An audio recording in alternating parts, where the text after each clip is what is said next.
Si Ivana at saka si Panda. Lagi yan silang sumasama pag sinusundo ko si Sita. Basta mainit na yan siya, guys.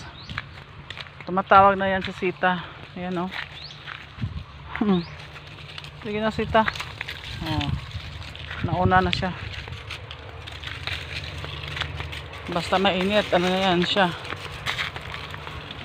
Tawag na siya ng tawag. Oh. Ako kahapon pa yan siya. Gustong gusto niya yung ng nyug. Gusto pala ng kambing ang ng nyug.